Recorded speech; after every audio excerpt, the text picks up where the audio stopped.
The courthouse hallway in Charlotte smelled like floor wax and broken promises. Sarah Bennett sat on the wooden bench, fingers pressed white against the divorce papers, watching her daughter trace invisible patterns on the scuffed linoleum. Lily's flower print dress, the blue one with daisies, looked too bright for a day like this, too hopeful against the institutional gray walls. The door to the hearing room swung open. David's attorney emerged first, a shark in a tailored suit who'd made his living separating mothers from children. His smile cut through Sarah like a serrated blade. The temporary order stands, full custody to the father for 6 months pending Ms. Bennett's ability to demonstrate stable housing and income.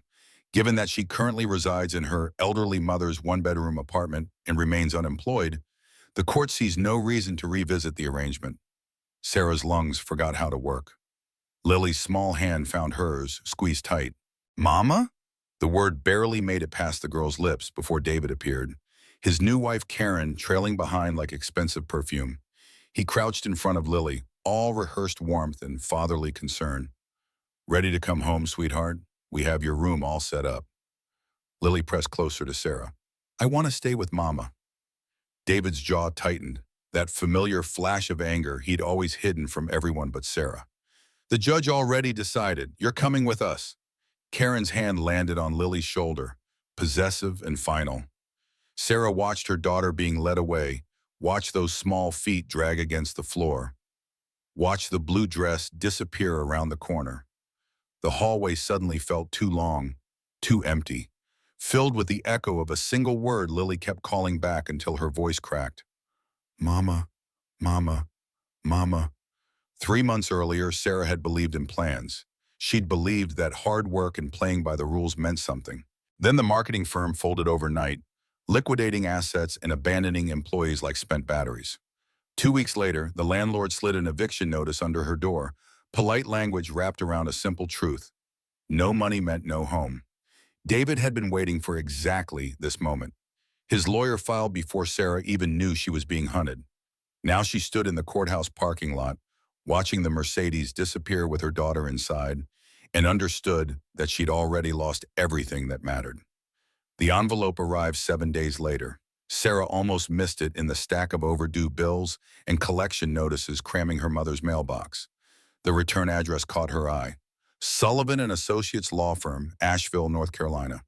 Heavy cream stationery, the kind that meant old money or old secrets. Her mother's kitchen smelled like burnt toast and pine sol. Sarah slit the envelope with a butter knife, hands shaking from too much coffee and not enough sleep. The letter inside bore an official seal, the kind stamped by county clerks and notaries who still used wax. "Dear Ms. Sarah Elizabeth Bennett, we represent the estate of Eleanor Catherine Miller, 1868 to 1965. According to her last will and testament, filed with Buncombe County in 1964, you are identified as the sole surviving heir to Miller Farmhouse and 50 acres of land located at 1847 Old Mill Road, Asheville, North Carolina. Estimated current value, $2 million. However, Mrs. Miller's bequest carries specific conditions. You must reside on the property for 6 consecutive months and personally undertake restoration of the dwelling to habitable condition. You may not sell, transfer, or encumber the property during this period.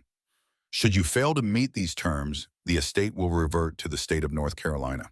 Please contact our office within 10 days to claim your inheritance." The words blurred. Sarah read them twice, then a third time, certain she'd misunderstood. $2 million. A house, land, things people like her didn't inherit from relatives they'd never heard of. She found her laptop, old and temperamental, and pulled up genealogy records while her mother made skeptical sounds from the living room. 3 hours of digging through census data and birth certificates revealed the thread. Eleanor Miller's granddaughter had married a man named Bennett in 1943, moved to Virginia, lost touch with the family. That granddaughter's son, Sarah's father, had died when she was 6, too young to know about distant relatives with property in the mountains. The connection was real. The inheritance was real. Sarah stared at the letter until the words stopped making sense, until they became abstract symbols that might mean salvation or might mean another cruel joke from a universe that specialized in taking things away. Her phone buzzed. Text from David's lawyer. "Client requesting formal custody evaluation. Please provide current address and employment status within 48 hours. The noose tightening, Sarah called, scrawled the number on the letterhead. A man answered on the second ring, voice weathered but steady. George Sullivan. This is Sarah Bennett. I received a letter about an inheritance. Yes, I've been the estate manager for 40 years, waiting for Eleanor's heir to surface. The conditions are unusual, I know, but Mrs. Miller was very particular. She wanted someone who needed the house, not someone who'd sell it to developers. He paused. Are you that someone? Sarah looked at her reflection in the darkened laptop screen. 32 years old, unemployed, separated from her daughter, living in her mother's spare room like a teenager who'd failed at adulthood. I don't know anything about restoring old houses. Neither did Eleanor when she started, but she learned. The question isn't whether you have skills, Ms. Bennett. It's whether you have reasons. Through the doorway, Sarah could see Lily's stuffed rabbit sitting on the couch, the one David's lawyer said she could keep until the permanent custody hearing. 6 months away. 6 months to prove she had a stable home. When can I see the property? The drive to Asheville took 6 hours through mountains that scraped the clouds. Lily sat in the back seat, pressed against the window, watching the world transform from concrete and strip malls into endless green. They'd left Charlotte before dawn, Sarah's Honda coughing on cheap gas, everything they owned crammed into garbage bags in the trunk. Is it really ours? Lily asked for the 100th time. For 6 months. If we can fix it up, make it livable. What if we can't? Sarah didn't have an answer that wouldn't sound like another broken promise. She followed the GPS through increasingly narrow roads, pavement giving way to gravel, civilization surrendering to forest. The Blue Ridge Mountains rose on all sides, ancient and indifferent, wrapped in morning mist that clung to the trees like forgotten prayers. Old Mill Road appeared without warning, a dirt track barely wider than the car, marked by a tilting wooden sign so weathered the letters had almost disappeared. Sarah turned, branches scraping the roof, and followed the path for half a mile until the trees parted. The farmhouse stood in a clearing like something from a Gothic fairy tale that had forgotten its happy ending. 2 stories of red brick faded to rust brown, Victorian architecture with widow's walks and gingerbread trim hanging by faith and old nails. The roof sagged in the middle, green with moss and missing tiles. Windows gaped empty or boarded over. The wraparound porch listed to one side, its railings collapsed into the overgrown grass. Ivy climbed the walls like it was trying to drag the building back into the earth. But underneath the decay, Sarah saw beauty, the kind that came from craftsmanship and care from someone who'd built this place to last. Lily's face fell. It looks haunted. It looks like it needs help. A truck sat parked by the sagging gate. Ford F-150, older than Sarah, kept running through sheer stubbornness. The man who climbed out matched the vehicle, weathered, solid, built for endurance. George Sullivan moved like someone who'd spent decades working with his hands, shoulders broad even at 68, silver hair cropped military short. His handshake was rough as tree bark. Ms. Bennett, I'd say welcome home, but I'm not sure this place feels like home yet. It's bigger than I expected. Eleanor built it room by room over 30 years. Started with just the central hall and a kitchen, added on as she could afford it. He studied Sarah with eyes the color of winter steel. I need to be honest with you. 3 other heirs tried before you. Lasted 4 days, 9 days, and 2 weeks respectively. They all saw the work required and decided the inheritance wasn't worth it. What made them leave? George's expression shifted. Not quite evasive, but careful. Old houses have personalities. This one is particular about who stays. Lily tugged on Sarah's sleeve. What does that mean? It means the house has a lot of problems, Sarah said quickly. Structural issues, maybe animals living in the walls, normal old house things. George's mouth quirked, not quite a smile. Right, normal things. He pulled a keyring from his pocket, brass worn smooth from decades of use. The electricity works in about half the rooms. I had the well pump serviced next month, so you've got running water. There's a generator in the basement for emergencies. Food in the fridge, basics to get you started. The keys felt heavier than metal when Sarah took them. The largest one bore an engraved heart with the initials I am 1895. Eleanor made that key the day she moved in. said every home needed a heart to open it. George turned toward his truck, then stopped. One more thing. If you hear sounds at night, footsteps, voices, whatever, don't panic. Old houses settle. They shift. They have their ways of communicating. You're not filling me with confidence. Good. Fear keeps you alert. Complacency is what gets you hurt. He climbed into the truck, engine grinding to life. I'll be back tomorrow morning. We'll do a full assessment, start planning the restoration. Get some rest tonight. You'll need it. The truck disappeared down the dirt road, leaving Sarah and Lily alone with their inheritance. The front door resisted at first, swollen from humidity and age. When it finally surrendered, the hinges screamed. Inside, the air hung thick with dust and memories, and the particular smell of spaces left empty too long. Decay and preservation existing in uneasy balance. The entry hall stretched back into shadows, wooden floors buried under a century of grime. A staircase rose to the right, each step carved from what looked like oak, the banister smooth as silk despite the cobwebs. To the left, an archway opened into a parlor where furniture hulked under white sheets like sleeping ghosts. Lily stayed close, one hand fisted in Sarah's shirt. They moved through the ground floor together, discovering the rooms that seemed to multiply like memories. Parlor, dining room, kitchen with a cast-iron stove that belonged in a museum, pantry still lined with empty mason jars, library with built-in shelves reaching to the ceiling. Everything carried the weight of careful craftsmanship. Door frames hand-carved with flowering vines, ceiling medallions of pressed tin, windows tall enough to frame the mountains beyond. Someone had loved this house once, had poured years of labor into making it beautiful. In the kitchen, Sarah found the modern additions George had mentioned. A small refrigerator, humming in the corner, electric stove that looked decades old but functional. She opened the fridge, milk, eggs, bread, butter, apples. Enough for a few days, enough to survive while they figured out if survival here was possible. Can we see upstairs? The stairs creaked under their weight, each step announcing their presence to the empty house. The second-floor hallway ran the length of the building, doors on either side leading to bedrooms frozen in time.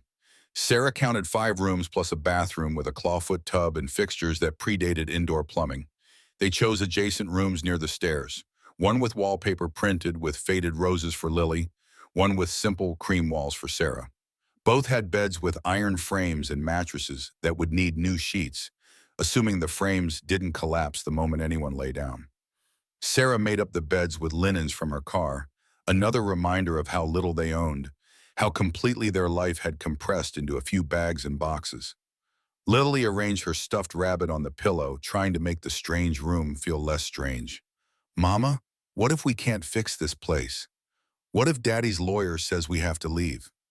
Sarah sat on the edge of the bed, pulled her daughter close. Then we'll deal with it. But right now we're here. We have a roof and walls and 6 months to prove we belong somewhere. Do you think the house likes us? The question landed strange. Sarah thought about George's careful words, about 3 previous heirs who'd abandoned the inheritance. I think the house is waiting to see what we do. They ate dinner in the kitchen as the sun set beyond the mountains, painting the windows gold and orange. The house settled around them, wood shifting as temperature dropped, old boards adjusting to new weight. Normal sounds? Probably. By 9 o'clock, exhaustion hit like a physical blow. Sarah tucked Lily in, kissed her forehead, whispered the same bedtime promise she'd made every night since the divorce. I love you. You're safe. Tomorrow will be better. In her own room, Sarah tried to sleep, but her mind wouldn't quiet. She thought about the restoration ahead. 6 months to make this house livable. She knew nothing about construction, about electrical systems or plumbing or roofing. George had promised to teach her, but could she learn fast enough? The custody hearing loomed. David's lawyer would demand proof of stable housing, steady income. Sarah had the house, but no income. She'd need to find work, probably remote since Asheville wasn't exactly a hub for marketing jobs. She'd need to stretch her savings, $4,000, maybe 5 if she was careful, to cover materials for repairs. The math didn't work. It never worked. But it was the only math she had. Somewhere around midnight, Sarah finally drifted toward unconscious, body surrendering what her mind refused to release. The crying woke her, thin and distant, like hearing an infant through apartment walls. Sarah's eyes snapped open, heart immediately racing. She sat up, oriented herself. Old house, mountain darkness, Lily sleeping in the next room. The crying continued. Not an infant, older. A young child, maybe 4 or 5, sobbing with the kind of desperation that came from being truly alone. Sarah's first thought, Lily. She scrambled out of bed, crossed the hallway in 3 strides, pushed open her daughter's door. Lily slept undisturbed, curled around her rabbit, breathing the deep rhythm of exhausted sleep. The crying continued, coming from above. Sarah stood in the dark hallway, flashlight in her shaking hand, and stared at the ceiling. No attic access that she'd seen. But old houses always had attics, storage spaces tucked under the roof. The sounds seemed to originate from directly overhead, which meant the far end of the hallway, where a sixth door stood that she hadn't tried earlier. The door to what George had called the master bedroom. Sarah approached slowly, beam of light wavering. The door was solid oak, darker than the others, with an old-fashioned keyhole below a brass handle. She tried the handle. Locked. The crying intensified, desperate now, calling for someone. Mama! Mama! Sarah's skin went cold. She pressed her ear to the door, certain she'd hear nothing, certain this was exhaustion or stress, or the house settling in ways that mimicked human sounds. But the crying was real. A child's voice, raw with fear and loneliness, begging for comfort that never came. Hello? Sarah's voice cracked. Is someone in there? The crying stopped. Total silence. So complete it felt aggressive. Sarah waited, counting her heartbeats, listening to the house breathe around her. Nothing. No sound. No movement. Just the weight of darkness and the feeling of being watched by something she couldn't see. She reached for the handle again. The lock clicked, not the soft sound of old metal settling.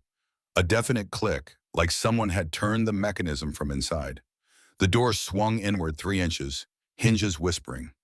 From the gap came a breath of air that smelled like dried lavender and old perfume, scents that had no business existing in a house that had been empty for decades. Sarah's courage broke.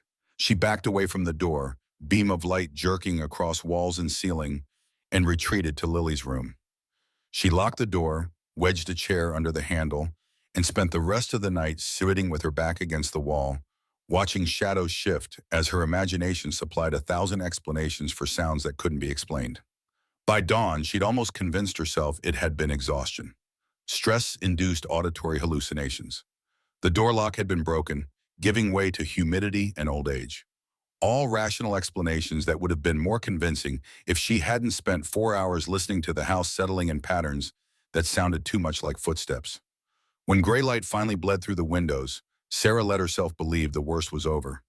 She was wrong. The Mercedes appeared just after 8, black paint gleaming against the dirt road's rust-colored dust. Sarah was outside with Lily, trying to assess the porch damage in daylight, when the car rolled to a stop with the kind of precision that suggested its driver calculated every movement. The man who emerged wore his wealth like armor, charcoal suit despite the mountain humidity, Italian shoes that would be ruined in 5 minutes on this terrain, watch that probably cost more than Sarah's car. His face belonged to someone who'd never heard the word no without finding a way to change it to yes. Square jaw, practiced smile, eyes that assess property value before seeing human beings. Ms. Bennett, I presume. His voice carried that particular smoothness of someone who'd learned to make threats sound like favors. Richard Blackwood. I own Blackwood Development. We've been acquiring property in this area for the past 15 years. Beautiful morning, isn't it? Sarah stepped between him and Lily. What can I do for you, Mr. Blackwood? I wanted to welcome you to the area and to make you an offer. He pulled out his phone, swiped to show a number. 2,200,000. 20% above market value. Cash sale, we handle all closing costs. You walk away with clean money. More than generous for a property in this condition. The will says I can't sell for 6 months. Wills can be contested. Conditions can be waived. I have excellent attorneys and a very good relationship with the probate judge. He smiled wider, showing teeth too white to be natural. Look at this place, Ms. Bennett. You're a single mother with no construction experience trying to restore a Victorian farmhouse that's been rotting for 60 years. The roof alone will cost you $50,000. The foundation probably needs work. Electrical, plumbing, structural repairs. You're looking at $300,000 in renovations. Minimum. And that's if you hire professionals. If you try to do it yourself, he shook his head, mock sympathy. You'll fail. The house will fail inspection. The state will take it, auction it off. I'll buy it for a fraction of what I'm offering now, and you'll have nothing. Whereas if you accept my offer today, you walk away with enough money to buy a nice condo in Charlotte, hire a good lawyer, get your daughter back. The words hit like a fist. Sarah's breath caught.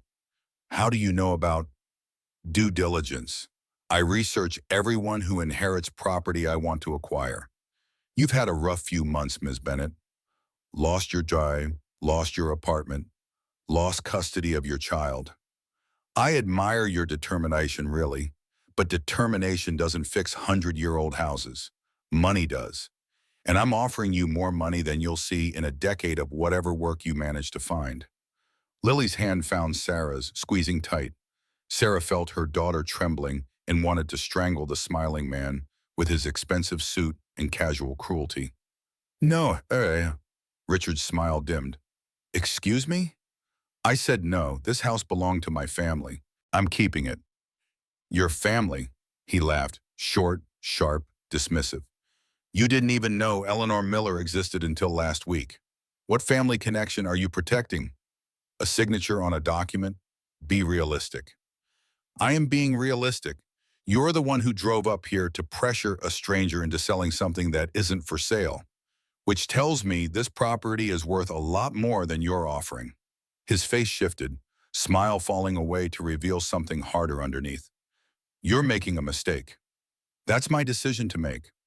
Decisions have consequences, Ms. Bennett. I've been trying to acquire this land for 20 years. Eleanor Miller refused every offer, even when she was dying and could barely afford her medical bills. Stubborn old woman thought she was protecting some kind of legacy. His voice dropped, friendly mask completely gone. I'm not Eleanor.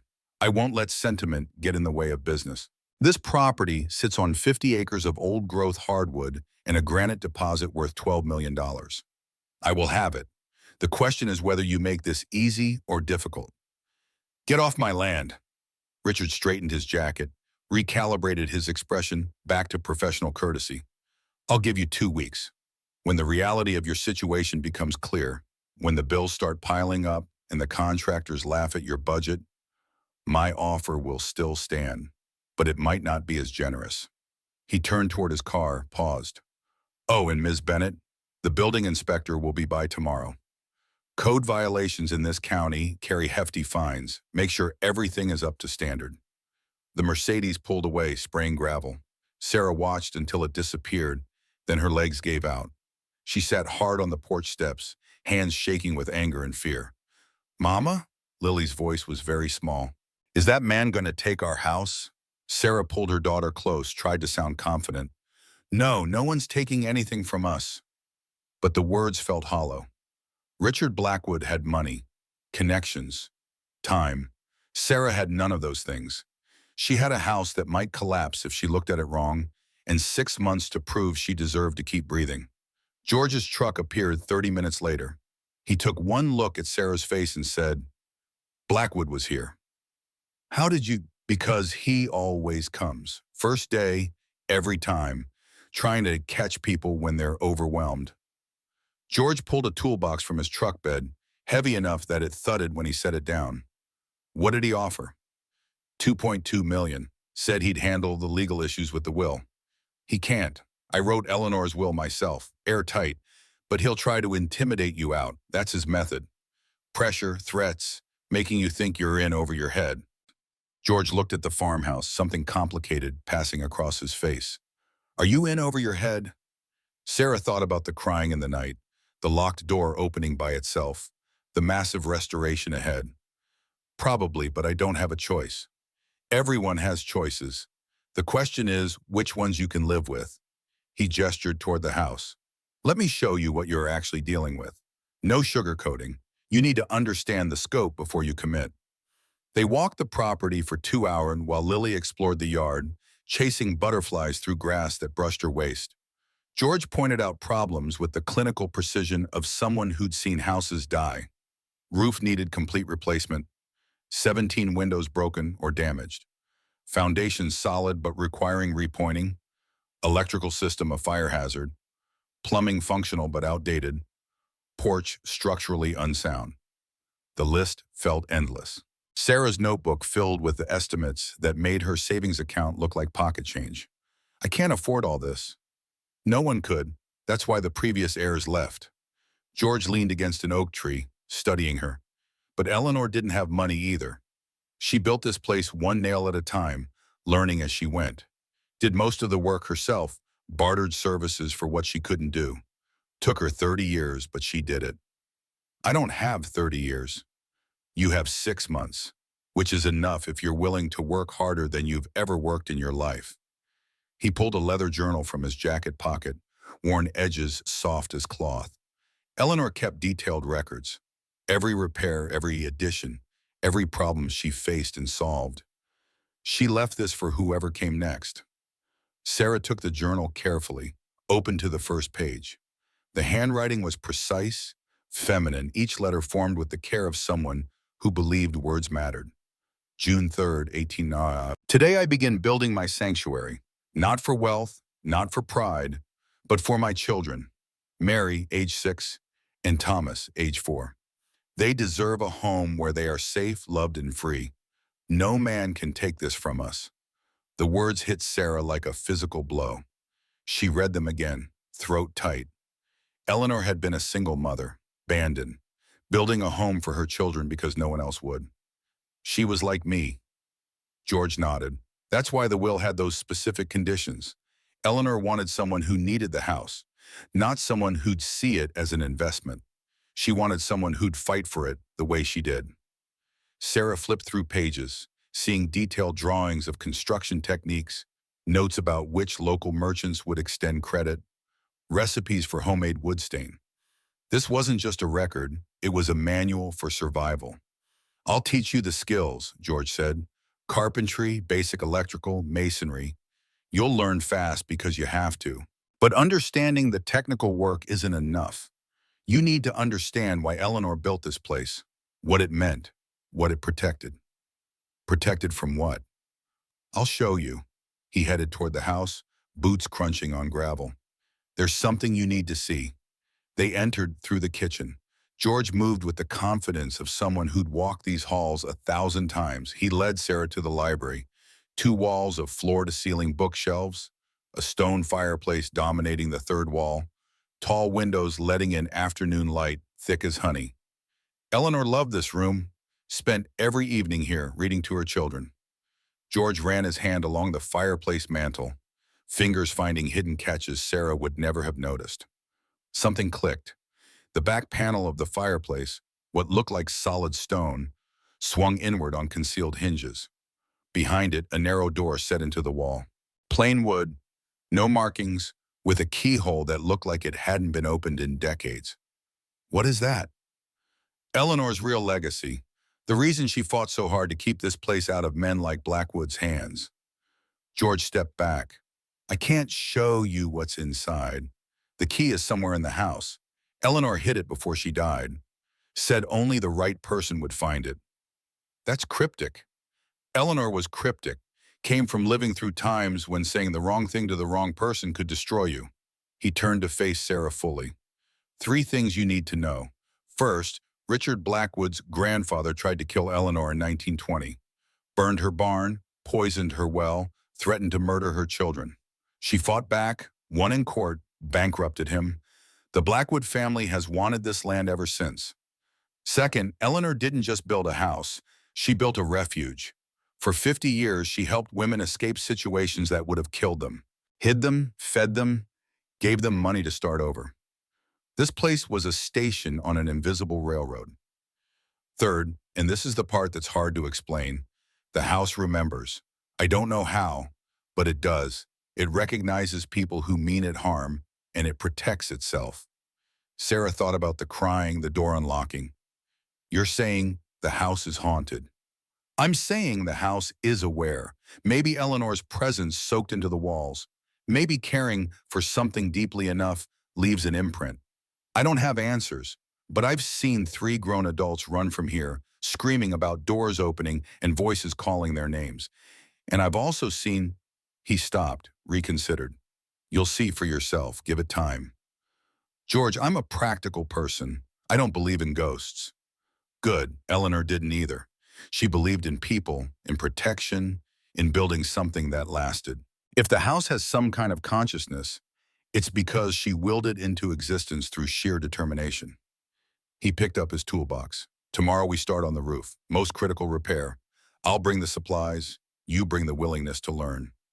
We'll work dawn to dusk, 6 days a week. By the end of the month, you'll know whether you can actually do this. After he left, Sarah sat in the library holding Eleanor's journal, reading entries about single mothers in 1895, scraping together lives from nothing.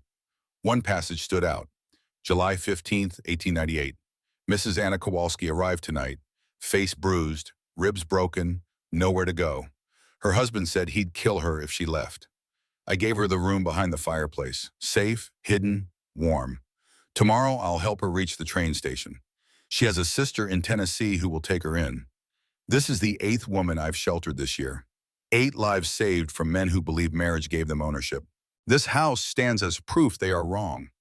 Sarah closed the journal, looked around the library with new eyes. 8 women in 1 year. The passage mentioned the room behind the fireplace, the hidden door George had shown her. Eleanor had built a sanctuary inside her sanctuary. Mama! Lily burst through the door, breathless and grass-stained. There's a cat, gray and orange and white, really old, I think. It was sitting by the back door watching me. We'll put out some food for it later. It went upstairs. I tried to follow, but it went into the locked room. Sarah's stomach tightened. What locked room? The one at the end of the hall. The door was open a tiny bit and the cat squeezed through. I tried to open it more, but it wouldn't move. The master bedroom. Sarah had left it alone all day, trying to convince herself last night had been exhaustion and imagination. Now her daughter was talking about cats disappearing into rooms that opened themselves. Stay down here. I'm going to check something. Upstairs, the hallway felt different in afternoon light. Less threatening, just old and tired. Sarah approached the master bedroom door. Still closed. She tried the handle. Locked. Hello? She felt ridiculous talking to an empty room. If there's a cat in there, I need to get it out. For safety. Nothing. No sound. No movement. Sarah pulled out her phone, checked for service. 2 bars, enough. She called George. The door to the master bedroom. Can it be opened? A long pause. Not without the key. Eleanor had a locksmith install a custom mechanism. Can't be picked. Can't be forced without damaging the door itself. Where's the key? Same place as the key to the room behind the fireplace. Hidden. Waiting. That's not helpful, George. I know, but Eleanor was very specific in her instructions. She said the next owner would understand when the time was right. Another pause. Why are you asking? Sarah told him about the crying, the door opening slightly, now Lily's story about the cat. She expected skepticism or rational explanations. Instead, George said, Eleanor had a cat, calico named Mercy, lived to be 19 years old, died in 1964, year before Eleanor passed. Eleanor used to say Mercy understood things people didn't, could sense danger before it arrived. That cat died 60 years ago. I know. So what's Lily seeing? I don't know, but if I had to guess, the house recognizing her, showing her things, testing whether you belong. His voice softened. Don't be afraid, Sarah. If the house wanted you gone, you'd already be gone. The fact that you're still there, that doors are opening instead of staying closed, that means something. After hanging up, Sarah stood in the hallway staring at the locked door and trying to reconcile her rational worldview with the growing evidence that this house operated by different rules. You want me to find the keys, she said to the empty air. Fine, but I need more than mysterious clues. My daughter deserves better than ghost stories. The door remained closed. But later, making dinner in the kitchen while Lily drew pictures at the table, Sarah noticed a loose floorboard near the pantry. The kind of loose that seemed deliberate, that practically begged to be lifted. Underneath, a wooden box, small enough to fit in one hand, carved with roses so detailed she could see individual thorns. The wood felt warm despite the cool basement air. Inside the box, wrapped in cloth, a brass key with an ornate handle shaped like a heart, and a folded letter written in the same careful script as Eleanor's journal. Sarah's hands shook as she unfolded the paper. To the mother who comes after me, you are not here by accident. You were chosen by circumstance, by need, by the alignment of one life ending and another desperately requiring new beginning. I built this house to protect my children, but over the years it became something larger, a refuge for those who had nowhere else. 47 women passed through these walls between 1895 and 1942. I gave them safety, resources, and time to heal. I documented every name, every story, because I believed their lives mattered even when the world said otherwise. The key in your hand opens the room of hearts, my private sanctuary behind the library fireplace. Inside, you will find their letters, proof that what we built here saved lives. Richard Blackwood's grandfather tried to destroy this place because I wouldn't let him exploit the land for profit. He failed, but his descendants will try again. They will use money, intimidation, legal manipulation. They will try to make you believe you cannot win. You can. Not because you are strong, though you will become strong, but because you understand what this house represents. A place where women who had lost everything found the means to start again. That is worth fighting for. The key works only for someone whose heart is true. If you hold it now, the house has judged you worthy. Save yourself. Save your daughter. Save the legacy. Eleanor Catherine Miller, June 1942. Sarah read the letter 3 times. 47 women. A lifetime of quiet heroism, recorded and hidden, waiting for someone who'd understand why it mattered. She looked at Lily, who'd fallen asleep with her head on the kitchen table, crayon still clutched in one hand. Her daughter. The reason for everything, the person who'd suffer if Sarah failed. Sarah took the key and the letter to the library, stood before the hidden door George had shown her. The keyhole seemed to watch her, waiting. She inserted the key. It turned smoothly, like it had been waiting 60 years for exactly this moment. The door swung open on silent hinges, revealing a room the size of a walk-in closet, no windows. Shelves lining every wall from floor to ceiling. And on those shelves, letters, hundreds of them. Carefully bundled, tied with ribbon, organized by year. Sarah stepped inside. The air smelled like old paper and dried flowers. A small table held an oil lamp. She lit it with matches from her pocket, and warm light filled the space. She pulled down the nearest bundle, postmarked 1897, addressed to Eleanor Miller, Angel of Miller Farm. Inside, careful handwriting on delicate paper. Dear Mrs. Miller, I am writing from Denver, where I now work as a seamstress and rent a small apartment of my own. I cannot express the depth of my gratitude for the 2 weeks you sheltered me. When I arrived at your door, I had nothing, no money, no hope, bruises covering half my body. You gave me food, safety, and the train fare west. You saved my life. I think of you every day and pray God blesses you for your kindness. Your servant forever, Anna K. Sarah's eyes stung. She opened another letter, then another. Stories of women fleeing violence, poverty, impossible situations, every single one thanking Eleanor for sanctuary, for being the difference between survival and destruction. 47 letters, 47 lives. Sarah sank onto the small stool in the corner, surrounded by evidence of quiet resistance, and understood what George had meant. This wasn't just a house. It was a monument to the idea that one person could matter, could build something that protected others. Richard Blackwood wanted to tear it down for granted. Sarah's hands curled into fists.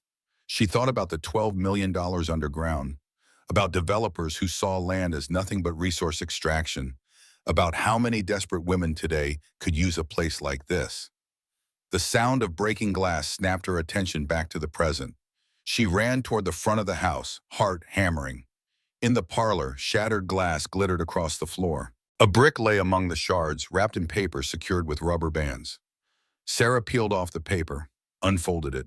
Words cut from newspaper, pasted like a ransom note. Leave now, you don't belong here. Next time worse. Through the broken window, she saw taillights disappearing down the road. A truck, dark-colored, moving fast. Sarah stood among the broken glass, holding a threatening note, in a house that was supposedly protecting her, and felt anger ignite in her chest like a physical burn. 6 months to prove she could restore this place, to show a judge she had a stable home, to get her daughter back. Richard Blackwood thought money and intimidation would make her fold. He'd miscalculated. Sarah looked at Eleanor's letter still clutched in her other hand. You can win. Not because you are strong, though you will become strong, but because you understand what this house represents. She understood. This house had sheltered 47 women who'd been told they were powerless. It had stood for 130 years against men who believed property mattered more than people. It had chosen Sarah, tested her, opened its doors and shared its secrets. Now it was her turn to protect it. Sarah carried Lily upstairs, her daughter still sleeping, exhausted from the long day. She tucked her into bed, kissed her forehead, and whispered, "Tomorrow we start fighting back." In the library, Sarah spread out Eleanor's journal, the letters from the Room of Hearts, and her own notebook of repair estimates. She worked by lamplight until her eyes burned, making lists, forming plans, understanding that the only way forward was through complete commitment. George had said she'd need to work harder than ever before. Fine. She'd work until her hands bled if necessary. Richard Blackwood had money and power. Sarah had something stronger. A reason. 47 reasons, actually, counting every woman Eleanor had saved. 48, counting herself. As night deepened, Sarah heard the house settle around her. Boards creaking, wind through broken windows, the old structure adjusting to new weight. But she didn't hear crying, didn't hear footsteps. The house was quiet, almost peaceful, like it was resting before the real battle began. Dawn arrived with the sound of hammers. Sarah woke to find George's truck already parked in the yard, the old man unloading bundles of shingles like a man half his age. She dressed quickly, woke Lily, and met him outside while dew still clung to the grass. Building inspector comes at 2. George didn't look up from his work, just kept moving supplies with methodical efficiency. That gives us 6 hours to address the most critical violations. Won't be pretty, but it'll be functional. Sarah pulled on the work gloves he tossed her way. What about the broken window? Already ordered replacement glass. Gets installed Friday. For now, we board it. He handed her a circular saw, heavy and foreign in her hands. First lesson, measure twice, cut once. Wood's expensive, and we don't have budget for mistakes. They worked through the morning, George teaching Sarah the language of construction. Load-bearing versus decorative. How to read wood grain, the difference between a nail gun and finishing by hand. Her shoulders burned within an hour. By noon, blisters formed across both palms despite the gloves. Lily helped where she could, holding boards steady, fetching tools, asking questions that forced Sarah to remember what George had just explained. The child treated it like an adventure, unaware that failure meant losing everything. At 1:30, a county vehicle rolled up the drive. The inspector emerged with a clipboard in the weary expression of someone who'd seen every code violation imaginable. Gerald Hampton, late 50s, gray mustache, boots that had walked through decades of construction sites. He circled the farmhouse like a surgeon examining a patient beyond saving, made notes, took photographs, climbed a ladder to inspect the roof repairs George had rushed through that morning. When he finally spoke, his voice carried the flat tone of bad news. Foundation's solid, surprisingly. Roof work is adequate. Temporary, but adequate. However, you've got 14 violations I can't overlook. Electrical panel hasn't been updated since 1970. Fire hazard. Plumbing uses lead pipes in the kitchen. 3 windows are structurally unsound. Porch needs complete reconstruction or demolition. I could go on. Sarah's stomach dropped. What does that mean? Means you have 30 days to fix everything on this list or the property gets condemned. He handed her 3 pages of typed violations, each one representing hundreds or thousands of dollars Sarah didn't have. I'm sorry, Ms. Bennett. I know you just inherited this place, but the county can't allow occupied dwellings that don't meet basic safety standards. George stepped forward. Gerald, you know this house was occupied for 80 years without issue. Eleanor Miller had grandfather clauses that expired when she died. This is a new ownership transfer, which means current code compliance. Hampton's expression softened slightly. Look, I'm not trying to be difficult, but if something happens, fire, structural collapse, someone gets hurt, the county's liable if I signed off on known violations. My hands are tied. After he left, Sarah sat on the porch steps holding the violation list, doing math that wouldn't balance. Electrical panel, $8,000. Plumbing, $12,000. Windows, $4,000. Porch, $15,000 minimum. $39,000. She had $4,000 in savings. I can't do this. The words came out flat, defeated. Even if I worked 3 jobs, I couldn't earn this kind of money in a month. George settled beside her, joints creaking. Eleanor faced the same problem in 18, had a list of repairs that would have cost more than she'd earn in 5 years. You know what she did? Found a miracle? Found alternatives. Did the electrical work herself, bought books, learned the code, pulled permits, bartered services for supplies, convinced lumber yards to extend credit based on her reputation. He tapped the violation list. This isn't impossible, it's just hard. There's a difference.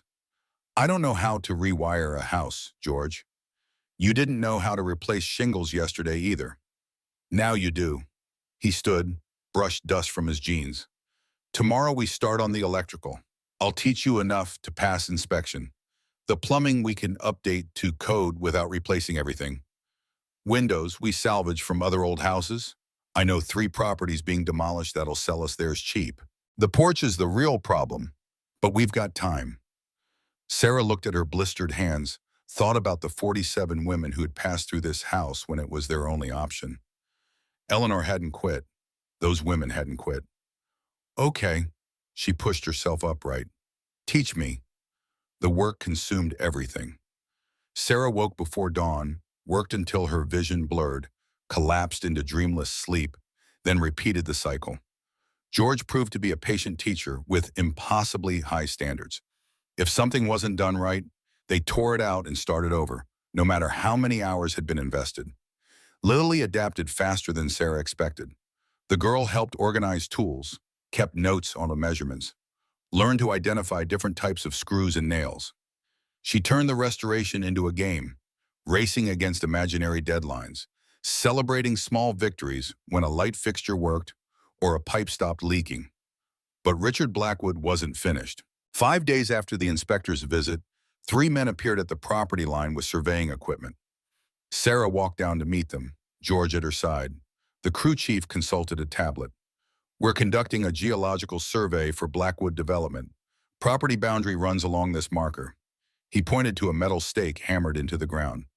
We've got legal right-of-way for survey work. This is private property. Your property ends at the stake. Beyond that is county easement. He smiled without warmth. We'll be here most of the week. Try not to disturb our equipment. The surveyors worked within 50 feet of the house, setting up instruments that hummed and beeped, drilling core samples that brought up stone and soil. At night, Sarah could hear them running equipment, disrupting sleep, making sure she understood that Blackwood had resources and reach. On the 3rd day, the crew chief approached while Sarah was replacing a kitchen window. Found something interesting. Granite vein runs right under your foundation. High-quality blue granite, construction industry pays premium prices. You're sitting on a fortune. Not interested in selling. Mr. Blackwood figured you'd say that, which is why he asked me to mention that drilling and blasting operations on adjacent properties sometimes cause structural damage to nearby buildings. Insurance doesn't usually cover it, acts of chun and all that. Shame if all your hard work got undermined by vibrations from excavation next door. Sarah's grip tightened on the window frame. Is that a threat? Just information. Mr. Blackwood believes in keeping neighbors informed. The man walked away, whistling. That evening, George made phone calls from his truck. Sarah could hear his voice rising, frustrated, getting nowhere. When he came back inside, his expression was grim. Blackwood owns the adjacent parcels on three sides. Bought them under shell companies over the past decade. He's got legal right to drill test cores, conduct surveys, even start excavation as long as it's on his land. If he's careful, he can make this place unlivable without technically doing anything illegal. So we're trapped. Sarah felt the walls closing in, building inspector deadlines, repair costs, Blackwood's pressure from all sides, and underneath it all, the custody hearing in 5 months where she'd need to prove she had a stable home. Not trapped, cornered. There's a difference. George pulled out his phone, scrolled through contacts. I know people, contractors who hate Blackwood for driving them out of business, suppliers who remember Eleanor's kindness, county officials who aren't on his payroll. We call in favors, build a network. He's got money, but we've got community. Over the next week, George made good on that promise. Contractors appeared offering discounted rates.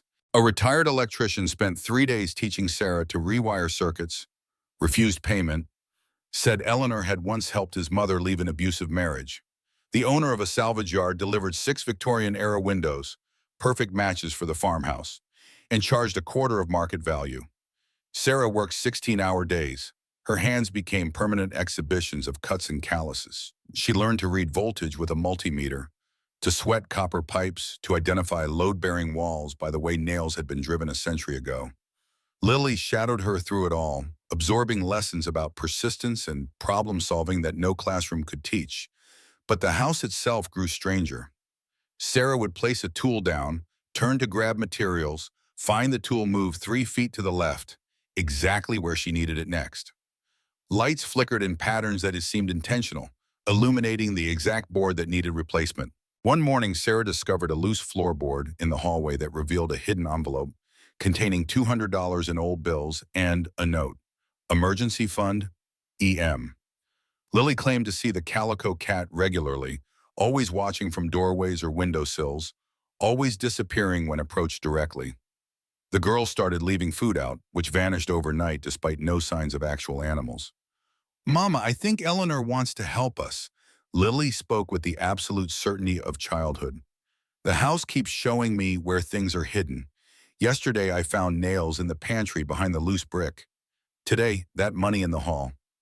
Sarah didn't know what to believe, but she couldn't deny that the farmhouse felt increasingly cooperative, like it had decided they were worth supporting. Doors opened when her hands were full. The generator started on the first pull when storms knocked out power. The water pump never failed despite its age. George noticed too. Eleanor used to say the house had a mind of its own. I always thought she meant it metaphorically, old buildings settle in particular ways, familiar patterns. But working here these past weeks, I'm not so sure. Things happen that are just a bit too convenient to be coincidence. 3 weeks into the renovation, Sarah hit a wall. She'd rewired the electrical panel, updated the kitchen plumbing, installed the salvaged windows, but the porch remained a disaster. The structural damage was worse than George had estimated. Posts rotted through, joists split, the entire framework ready to collapse at any moment. We need to tear it down and rebuild from scratch. George showed Sarah the rot spreading through the support beams. Can't patch this. We're looking at $20,000 in materials alone, plus 2 weeks of labor. I can do most of the work, but some jobs need 2 people, and hiring help costs money you don't have. Sarah ran the numbers again. Even with community discounts and donated materials, she was $10,000 short. Her savings had evaporated paying for supplies the county inspection required. She'd applied for remote marketing jobs, but hadn't heard back. The custody hearing loomed 6 weeks away, and David's lawyer had already sent a motion demanding proof of completed repairs. That night, Sarah sat in the library reading Eleanor's journal, searching for answers in a woman dead 60 years.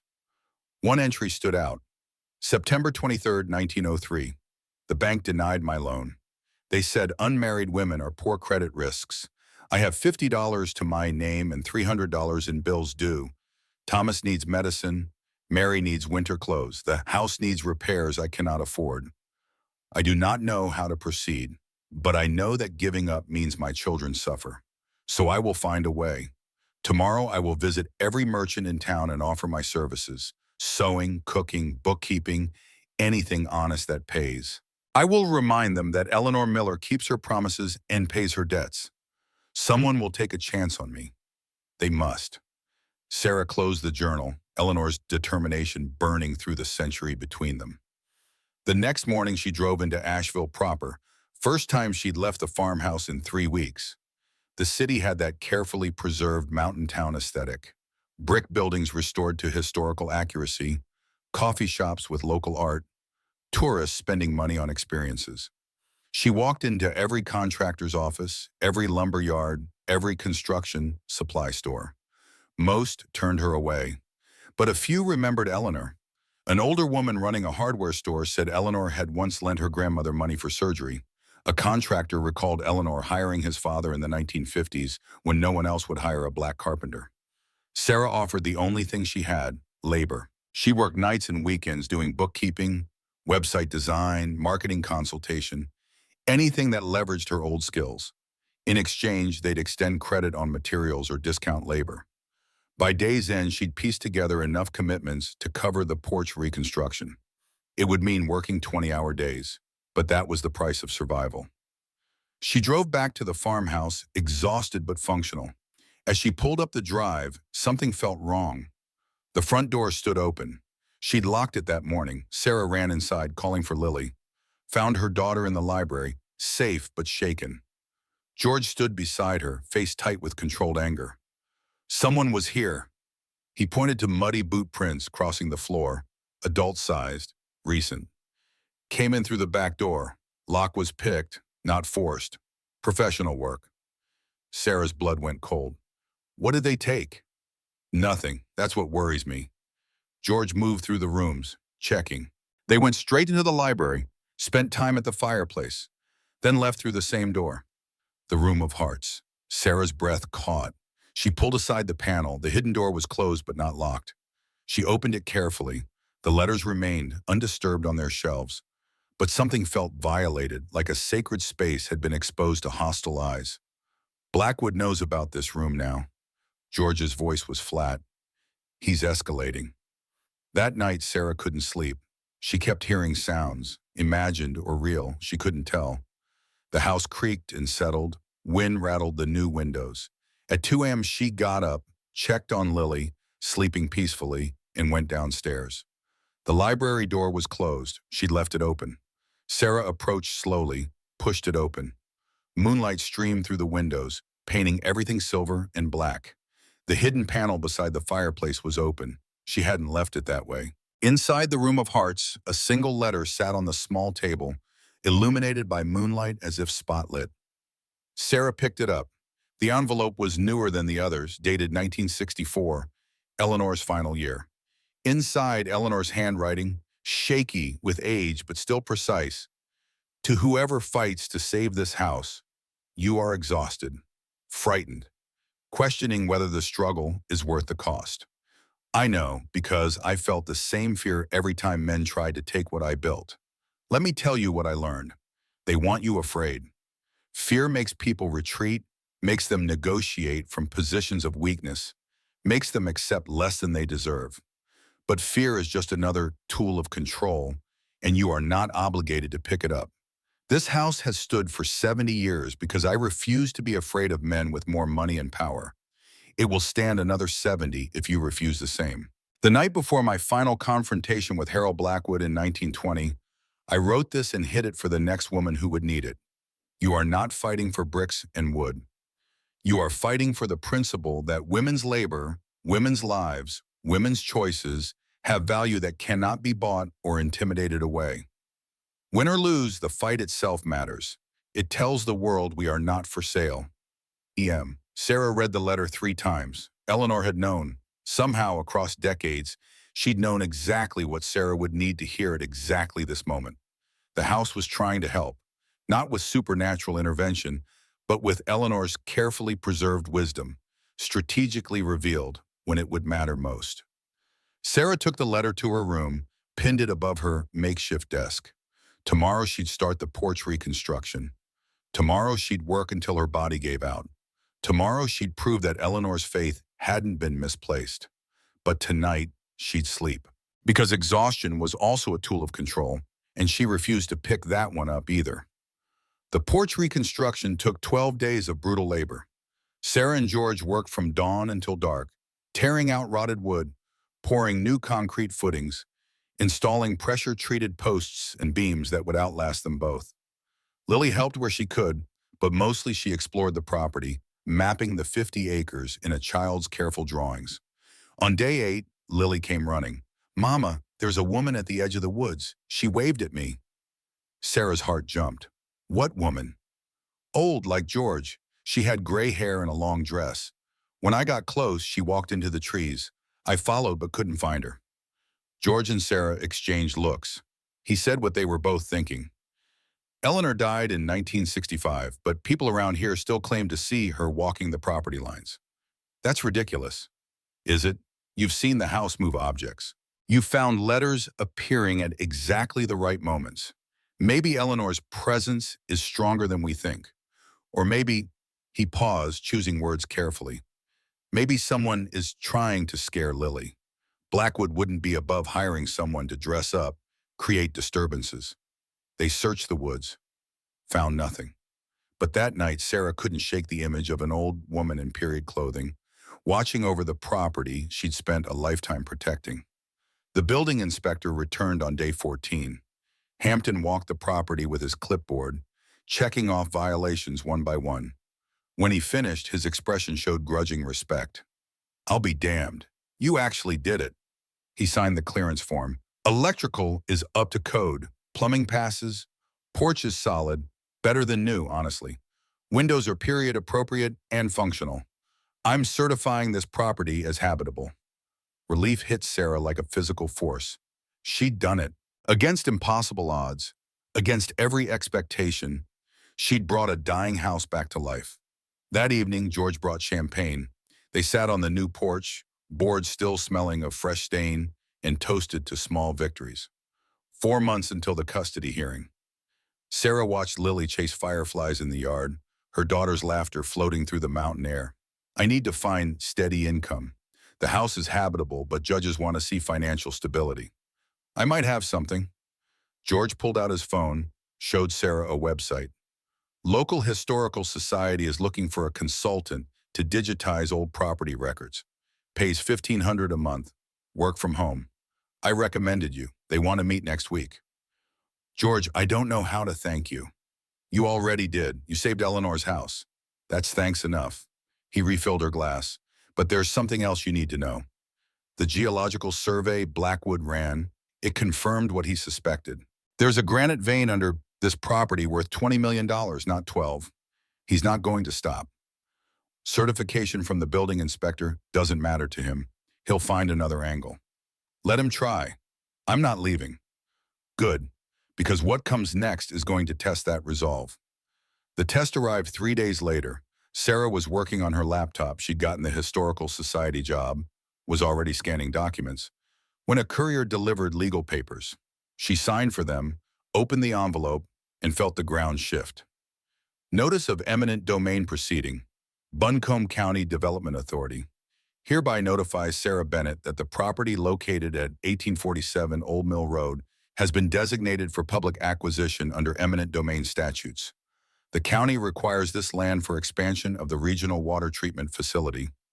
Fair market value compensation will be provided. Occupants have 90 days to vacate. Sarah read it twice. Eminent domain. The government could force her to sell, and there was almost nothing she could do to stop it. She called George. "Did you know about this?" "No, but I know who's behind it." His voice carried barely controlled fury. "Blackwood sits on the county development board. He's using his position to manufacture a public need so the county can seize your property and resell it to his company. It's legal corruption. Happens all the time. Can we fight it? We can, but you'll need a lawyer, which means money. And even with a good lawyer, these cases take years. You don't have years. You've got 4 months until the custody hearing. If you're embroiled in eminent domain proceedings, a judge might see that as instability." Sarah felt the trap closing. No matter which way she turned, Blackwood had blocked the path. That night, unable to sleep, Sarah returned to the Room of Hearts. She lit the oil lamp, sat among the letters from women who'd faced impossible situations. One envelope caught her eye, different from the others, marked for legal emergencies. Inside, documents that made Sarah's pulse quicken. A 1918 deed restriction Eleanor had filed with the county, declaring that Miller Farm property could never be used for commercial extraction operations. The restriction was perpetual, binding on all future owners and government entities. If enforced, it would make eminent domain impossible. The county couldn't seize land for a water treatment facility if that facility was just a cover for granite mining. Sarah took the document to George first thing in the morning. He read it, then read it again, smile spreading across his face. Eleanor was 20 steps ahead. She knew the Blackwoods would keep trying. This document is a landmine she planted a century ago, waiting for the right moment to detonate.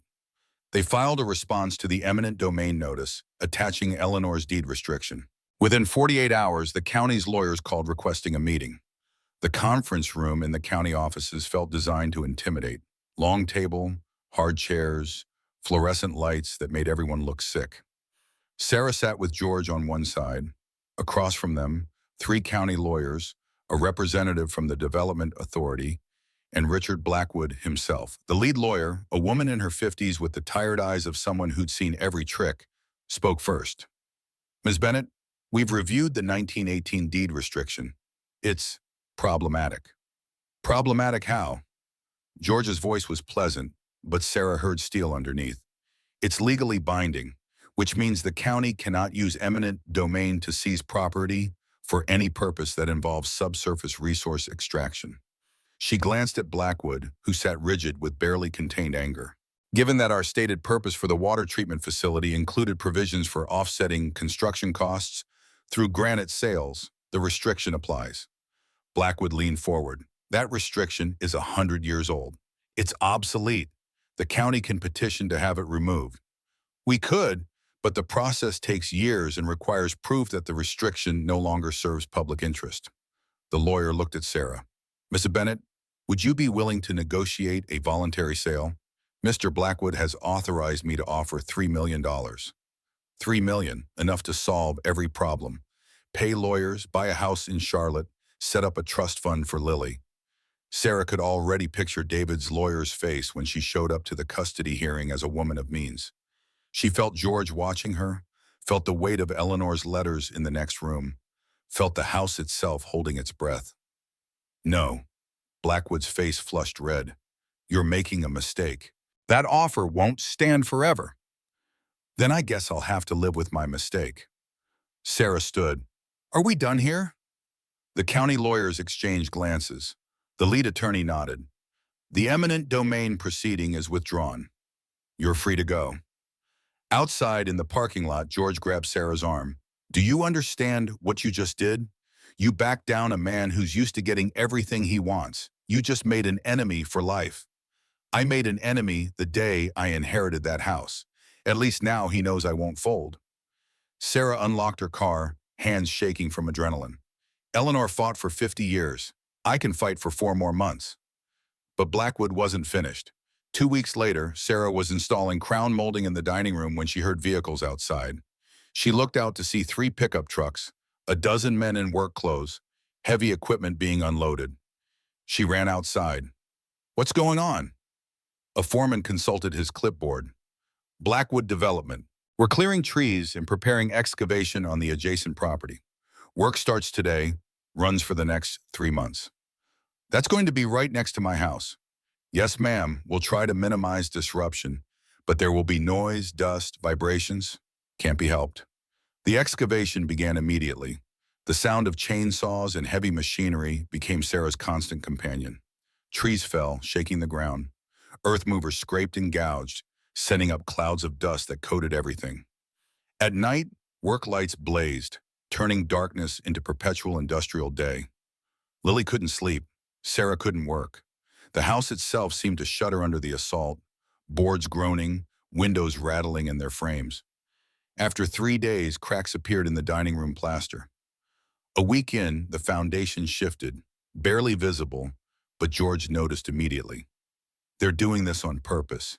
excavating right up to your property line, using the heaviest equipment they can justify. They want structural damage, so you'll have to sell. Can we stop them? Not legally.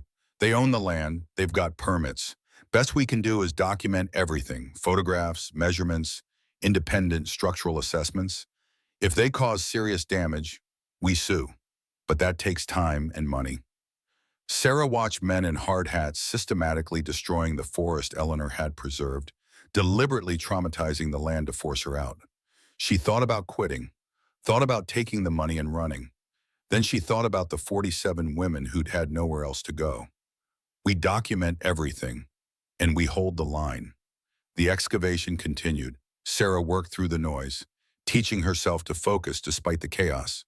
She finished the crown molding, repaired the plaster cracks, reinforced the foundation from inside. Every time Blackwood's crew caused damage, she fixed it.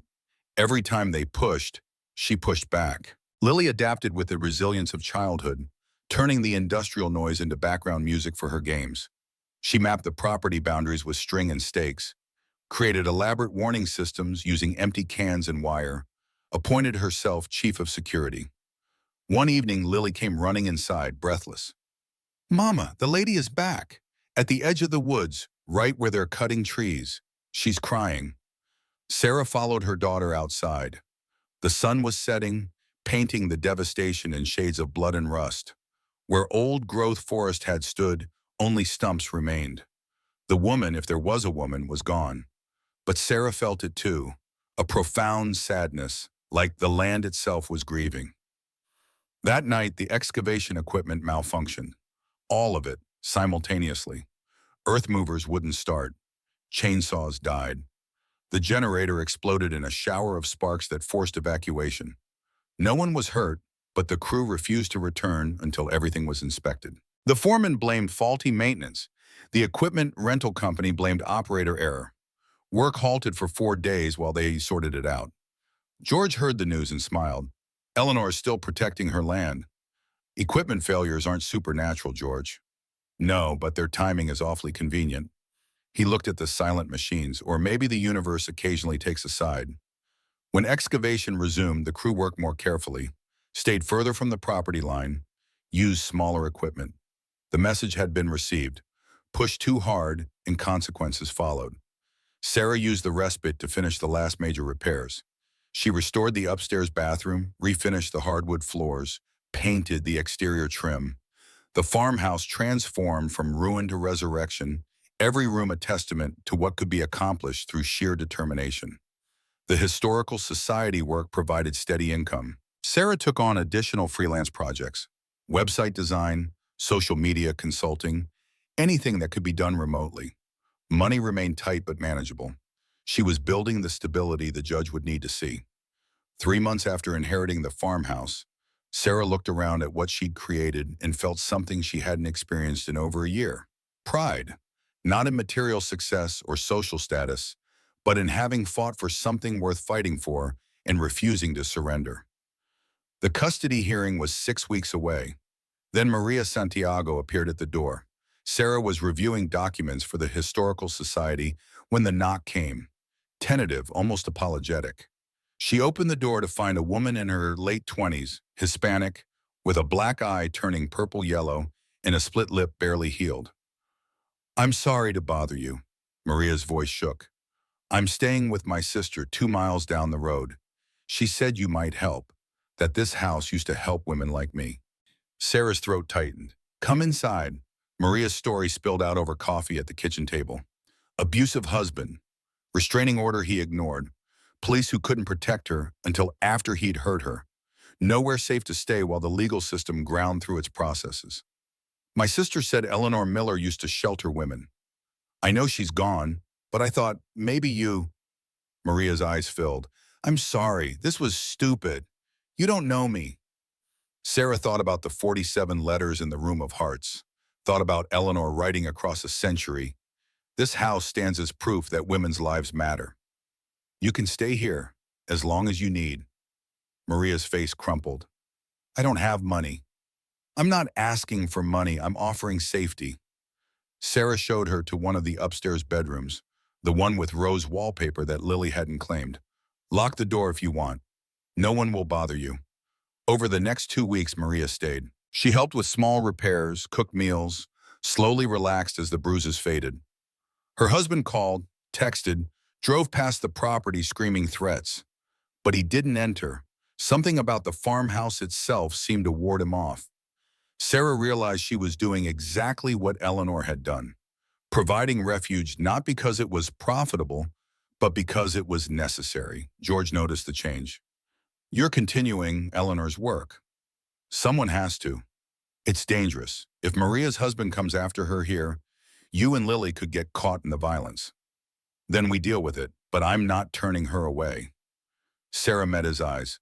Eleanor didn't turn people away because helping them was risky. She helped them because not helping meant they'd die. I can't do less. 4 weeks before the custody hearing, Maria's restraining order was finally enforced. Her husband was arrested for violating it. She could go home safely. Before she left, Maria hugged Sarah hard enough to bruise. You saved my life. If there's ever anything I can do, just remember this feeling. Someday help someone else who has nowhere to go. After Maria left, Lily asked, Are we going to help more people, Mama? Sarah looked at her daughter, 8 years old, already understanding that homes could be sanctuaries and that having space meant sharing it. If they need help, yes. Good, Lily smiled. Eleanor would like that. That night, Sarah returned to the Room of Hearts. She'd been avoiding it since discovering Maria, afraid to compare herself to Eleanor's decades of service. But now she lit the oil lamp and read through the letters again, understanding them differently. Eleanor hadn't saved 47 women because she was a saint. She'd saved them because she'd been saved once, by her own determination, by the house she'd built, by the refusal to accept that circumstances define destiny. Sarah took out a piece of paper and wrote, Dear Eleanor, I understand now why you built this place, why you fought so hard to keep it, why you left it to someone who needed it rather than someone who wanted it. The house isn't just shelter. It's proof that we can create safety for ourselves and others, that we're not helpless even when the world says we are. I will protect this house. I will continue your work. And I will teach my daughter that sometimes the most important thing we can do is refuse to accept cruelty as inevitable. Thank you for the inheritance. Thank you for the example. Thank you for believing someone like me would come along. Sarah Bennett, November 2024. She placed the letter in an envelope, added it to the shelf beside the others. 48 letters now. 48 women who'd found safety in these walls. The next morning, Sarah woke to find the master bedroom door open. She'd been trying to open it for 3 months with no success. Now it stood wide, inviting her inside. The room took her breath away. Furniture polished to a shine despite decades of dust. Bed made with military precision. On the dresser, a photograph. Eleanor is a young woman standing beside the newly built farmhouse. Children at her side, expression fierce with determination. And on the bed, a wooden box carved with roses. Sarah opened it. Inside, a second key, heavier than the first. A note in Eleanor's handwriting. For the safe. You've earned it. E.M. Sarah searched the room, found the safe behind a painting of the mountain vista. Old combination lock, mechanism that should have been impossible to open without the code. But the key fit into a hidden keyhole at the base. The safe clicked open. Inside, $847,000 in cash. Small bills, carefully wrapped, perfectly preserved. And a document, deed showing that Eleanor had purchased the 3 parcels of land surrounding the farmhouse in 1919, the same land Richard Blackwood now claimed to own. A will codicil from 1964 specified, the surrounding properties shall remain undeveloped in perpetuity, protected by conservation easement. Upon proper stewardship of the farmhouse for 6 months, the heir shall receive these deeds and the emergency funds to maintain them. Sarah's hands shook. Eleanor had bought the surrounding land, had protected it from development for a century. And now Sarah owned it all, not just the farmhouse, but 180 acres total, most of it under conservation easement that made commercial development impossible. Blackwood's excavation? Illegal. His ownership? Based on shell company purchases of land that wasn't actually for sale. Sarah called George. He arrived within 20 minutes, studied the documents, and his face split into a grin. She trapped him. Eleanor set a trap 100 years ago, and Blackwood walked right into it. He laughed, deep, genuine. His excavation equipment is trespassing on your land. The foundation damage he caused, your lawyers are going to have a field day. 3 days later, Sarah's new attorney, paid for with Eleanor's emergency funds, filed suit against Blackwood Development for trespass, property damage, and fraud.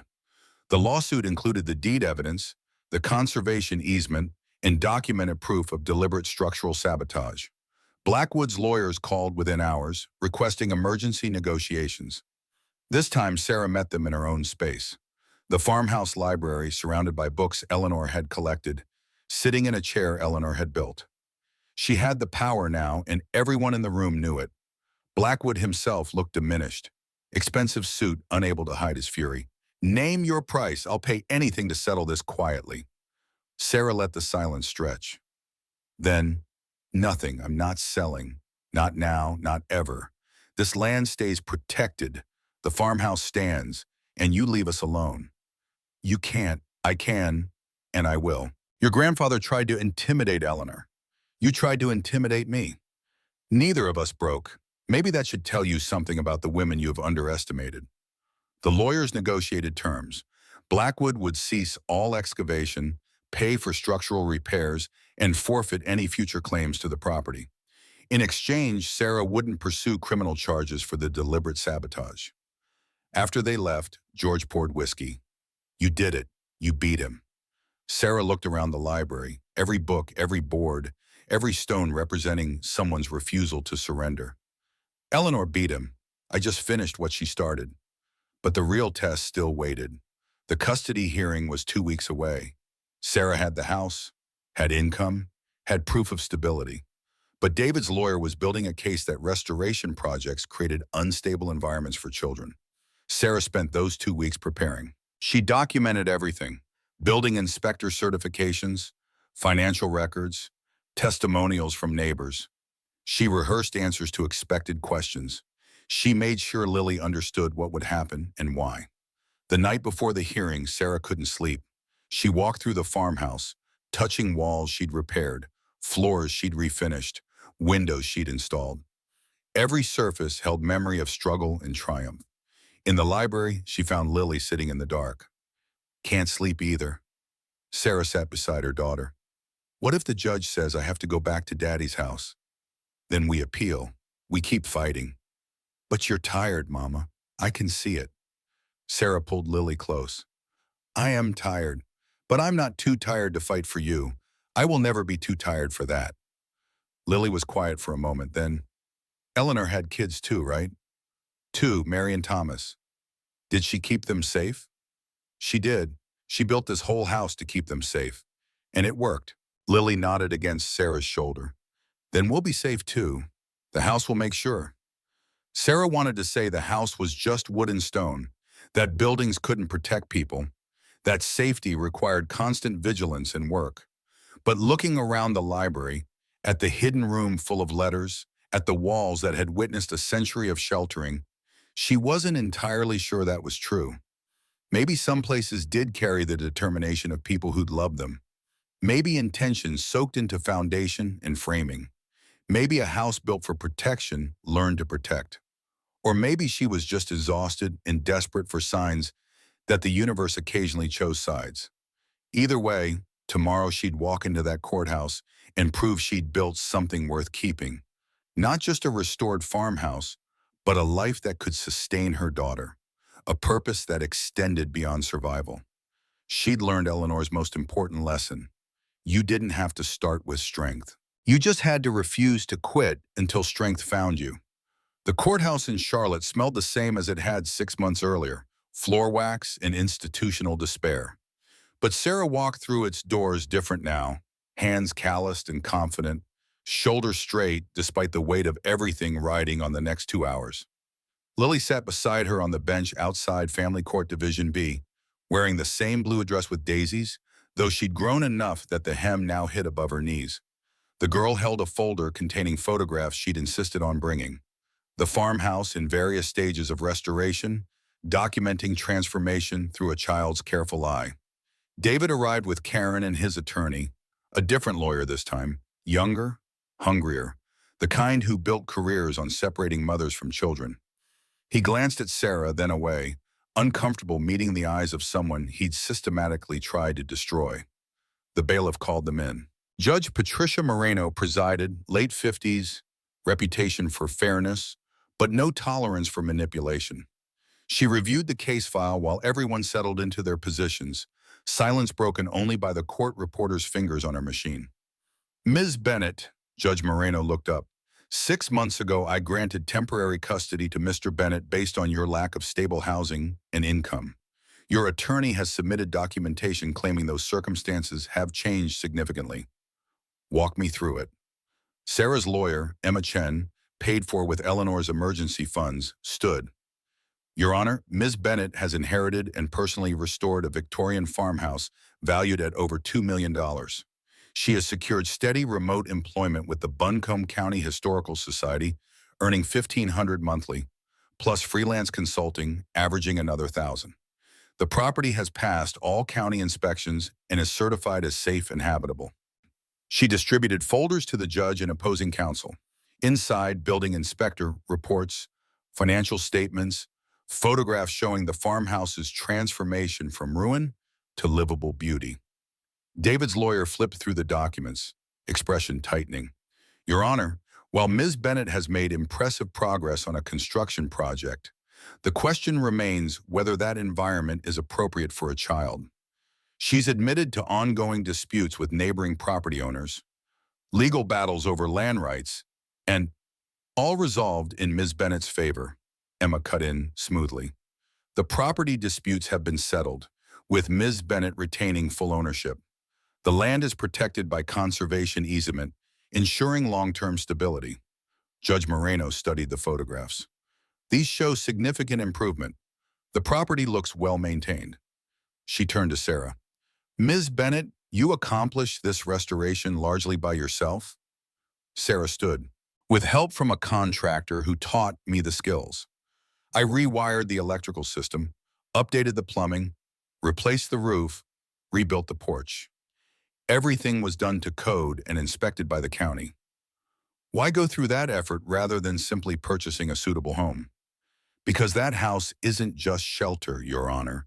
It's my family's legacy, built by my great-great-grandmother as a refuge for her children. She was a single mother too, abandoned by her husband, with no resources except determination. She built that farmhouse, one board at a time, to prove her children deserve safety and permanence. I restored it for the same reason. The judge's expression shifted, something softening. And your daughter lived with you during this restoration? Not for the first 3 months. I couldn't bring her until the property was certified safe. But for the past 3 months, yes. She's helped with age-appropriate tasks, learned practical skills, thrived in the environment. I want to hear from Lily. Judge Moreno gestured to the girl. Come up here, sweetheart. Lily approached the bench, folder clutched tight. She looked impossibly small in the formal courtroom, but her voice came steady. I want to live with my mama. Tell me why. Because she never gave up. When everything was broken, she fixed it. When people said she couldn't do something, she learned how. She taught me that when things are hard, you work harder. Lily opened her folder, pulled out a photograph showing Sarah on the farmhouse roof, tool belt around her waist, hammer in hand. This is my mama. She's strong. David shifted in his seat. His lawyer tried to intervene. Your Honor, the child is clearly coached. Overruled. Judge Moreno kept her focus on Lily. Do you feel safe living at the farmhouse? Yes, it's the safest place I've ever been. Mama fixed all the broken things. And the house, Lily paused, choosing words carefully. The house takes care of us too. I know that sounds weird, but it's true. The judge smiled slightly. Old houses do have personalities. You may sit down. She turned to David. Miss Bennett, you've had primary custody for 6 months. Make your case for why that should continue. David's lawyer stood. Your Honor, my client provides a stable, traditional home environment, 2-parent household, established neighborhood, consistent routine. While we acknowledge Ms. Bennett's efforts, the fact remains she chose to undertake a massive construction project rather than simply securing normal housing. That decision prioritized pride over practicality, subjecting herself and potentially her daughter to unnecessary hardship. I see. Judge Moreno made notes. And what's your living situation, Mr. Bennett? David cleared his throat. Four-bedroom house in a good school district. My wife Karen is home full-time. We have resources to provide everything Lily needs, including emotional security, because I see from the file that Lily has requested multiple times to live with her mother. That suggests her needs aren't being fully met in your household. She's a child, Your Honor. Children don't always know what's best for them. No, but they know who makes them feel valued. The judge closed the file. Here's my assessment. 6 months ago, Ms. Bennett was in crisis, unemployed, homeless, unable to provide basic stability. But rather than accepting defeat, she took an inheritance most people would have immediately sold and transformed it into something remarkable.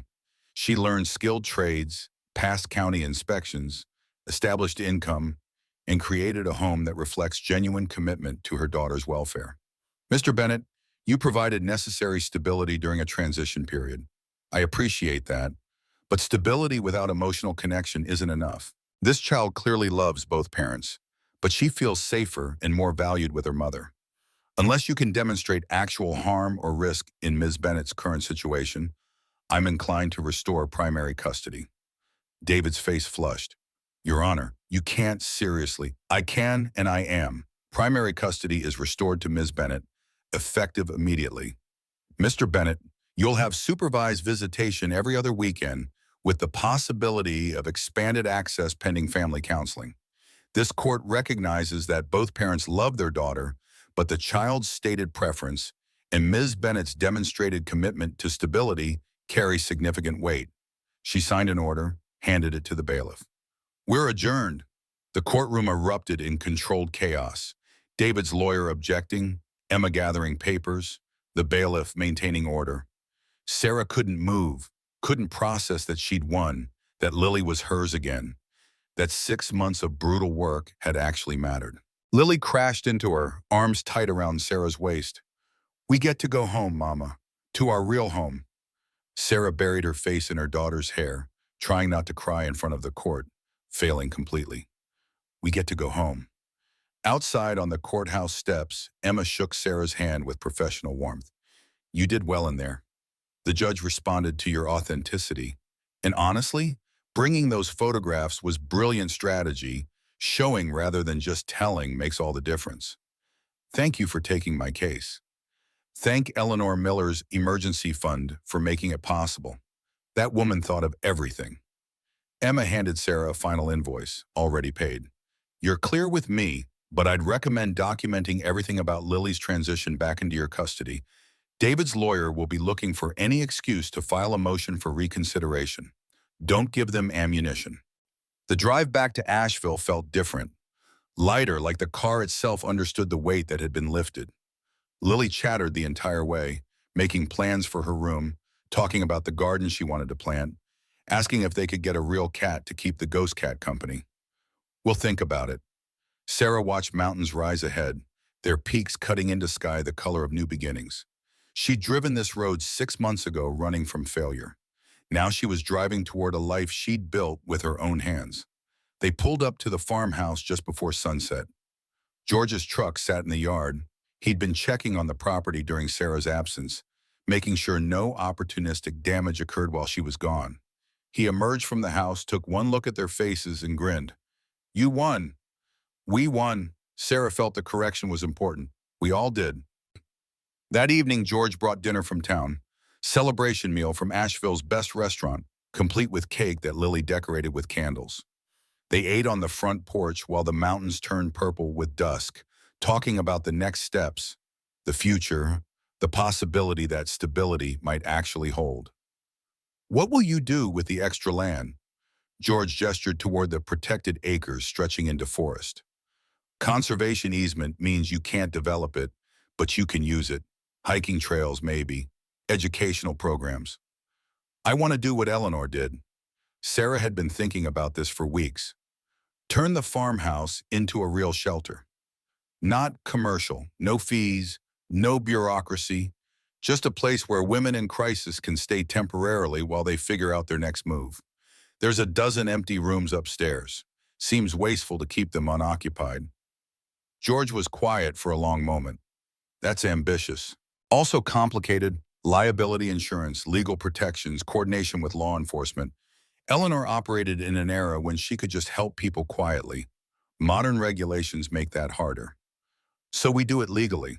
Establish a nonprofit, get proper licensing, follow all the rules. Sarah had researched this during sleepless nights between court preparations. The house was meant to shelter people. Eleanor proved that for 50 years. I'm just continuing her work in a way that fits current requirements. You'll need help, funding, volunteers. Then we'll find them, one step at a time, like everything else. Lily looked up from her cake. Can I help? Of course, you'll be the official welcoming committee. The girl smiled, satisfied, and went back to eating. George shook his head with fond exasperation, but Sarah saw approval in his expression. Eleanor had chosen well, found someone who wouldn't just preserve the house, but would preserve its purpose. Over the next 2 weeks, Sarah settled into a routine that felt sustainable rather than desperate. Lily enrolled in Asheville Elementary, adjusting to a new school with the resilience of children who'd survived worse disruptions. Sarah expanded her freelance work, building a client base that provided financial cushion. The farmhouse required maintenance, but no longer constant crisis management. She also began preliminary work on the shelter concept, filed paperwork to establish Miller House Legacy as a 501c3 nonprofit, contacted domestic violence organizations to understand modern best practices, joined online forums where shelter operators shared advice and resources. The learning curve was steep, but Sarah had learned that steep curves could be climbed with enough determination. One afternoon, while Sarah was painting the last upstairs bedroom, a car pulled into the drive. She didn't recognize the vehicle. Sedan, North Carolina plates, official looking. A woman in her 40s emerged, professional attire, carrying a leather portfolio.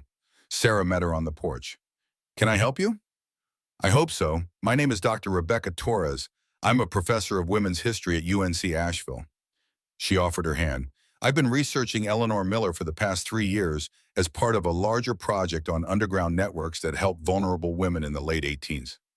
I heard through the Historical Society that Eleanor's heir had taken possession of the property. I was hoping you might allow me to conduct some archival research here. Sarah's instinct was to refuse. The house had been through enough invasions. But something about Rebecca's manner suggested genuine scholarly interest rather than opportunistic exploitation. What kind of research? Eleanor Miller was extraordinary. She ran one of the most successful covert operations in Appalachian history, sheltering and relocating nearly 50 women over 5 decades. But almost nothing about her work entered public record because secrecy was essential to protecting those women. I'm trying to document her story properly to ensure her legacy is recognized. Rebecca pulled documents from her portfolio. I found references in census records, train manifests, even coded letters in other collections. But I need primary sources, Eleanor's own writings, if any survived. Sarah thought about the Room of Hearts, about 47 letters Eleanor had preserved specifically so someone would know those women's lives mattered. This was exactly the kind of recognition Eleanor had wanted. Come inside. She led Rebecca to the library, revealed the hidden door, and watched the professor's face transform as she entered the Room of Hearts. Rebecca moved between the shelves with the reverence of someone who understood she was standing in a temple to anonymous courage. This is extraordinary. Rebecca's voice shook. Do you understand what you have here? This is a complete archive of a rescue operation that saved lives. Most similar networks left no records. Too dangerous, but Eleanor documented everything. She wanted people to know these women existed, that they mattered. They did. They do. Rebecca pulled out a camera. With your permission, I'd like to photograph these letters. I'll handle them carefully, maintain confidentiality where necessary. But this research could transform how we understand women's resistance networks in the early 20th century. Over the next month, Rebecca became a regular presence at the farmhouse. She photographed letters, cross-referenced names with historical records, slowly reconstructing stories of women who disappeared from official history. She worked with obsessive care, treating each document like the precious artifact it was. Sarah found herself learning alongside the professor, discovering that one of Eleanor's guests had gone on to become a labor organizer in Colorado, that another had established a school for immigrant children in Philadelphia, that a third had lived to be 97 and wrote about Eleanor in an unpublished memoir. These women didn't just survive. Rebecca showed Sarah her notes. They thrived because Eleanor gave them the space and resources to heal before starting over. That's the real legacy, not just rescue, but genuine second chances. The research revealed something else too. Eleanor hadn't worked alone. She'd been part of a regional network, sympathetic doctors, progressive lawyers, railway workers who forgot to check tickets, boarding house owners who asked no questions, dozens of people quietly resisting the casual violence of their era. You're part of that tradition now. Rebecca closed her laptop. By planning to turn this place into a shelter, you're joining a chain of people who believed women deserve safety regardless of circumstances. That's powerful. Sarah hadn't thought of it that way, as joining something rather than just continuing Eleanor's individual work. But Rebecca was right. The shelter would be a modern link in a chain stretching back over a century, proving that some fights never ended because the need never ended. Winter came to the mountains, transforming the farmhouse into a Christmas card vision. Snow on the roof, smoke from the chimney, warm light in every window. Lily loved the change, building snowmen and learning to chop firewood and discovering that mountain winters required different skills than city life. Sarah used the quiet months to finish interior work, installed the last light fixtures, painted the remaining rooms, refinished floors she'd initially left rough. The farmhouse became genuinely beautiful. Not magazine perfect, but lived in and loved. Every room reflecting care and attention. She also finalized the nonprofit paperwork. Miller House Legacy received its tax-exempt status in February. Sarah lined up 3 volunteers, retired social workers who understood trauma and crisis response. She established partnerships with local law enforcement, domestic violence agencies, legal aid organizations. By March, she was ready to accept her first resident. The call came from a shelter in Charlotte, a woman named Jennifer who needed somewhere more remote, somewhere her ex-husband's family connections couldn't reach. Sarah drove down to meet her, saw the fear in her eyes, and remembered Maria from months earlier. "You'll be safe here, I promise." Jennifer stayed for 6 weeks, slowly relaxed, started sleeping through the night, began making plans for what came next. She helped with garden preparation, cooked meals, bonded with Lily over a shared love of terrible reality TV. When she left, she was smiling. Not the smile of someone pretending everything was fine, but the genuine expression of someone who'd remembered how to hope. "I'll never forget this place." Jennifer hugged Sarah hard. "You gave me time to remember who I was before fear became my whole identity." Sarah watched her drive away and understood that this was what the farmhouse was meant for. Not just as shelter, but as proof that fear didn't have to be permanent, that safety could be rebuilt the same way broken boards could be replaced and cracked plaster could be repaired. More women came.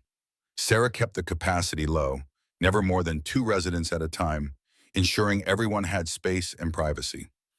Each woman brought her own story, her own trauma, her own path toward healing. Sarah didn't try to fix anyone. She just provided the sanctuary where fixing themselves became possible. George watched the shelter evolve with quiet pride. Eleanor would be pleased. She always said the house had more to give if someone had the courage to ask. "I'm not asking the house for anything. I'm just letting it do what it was designed for." Same thing. By spring, Miller House Legacy had helped 8 women. Small numbers, but each represented a life pulled back from the edge. Sarah documented everything carefully, not the women's identities, but the operational details, the challenges, the solutions. She was building a model that other people might replicate.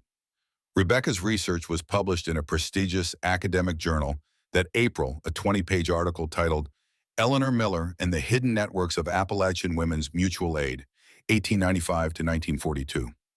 The article included photographs of the farmhouse, quotes from letters, with identifying details removed, and recognition of Eleanor as a significant but overlooked figure in women's history.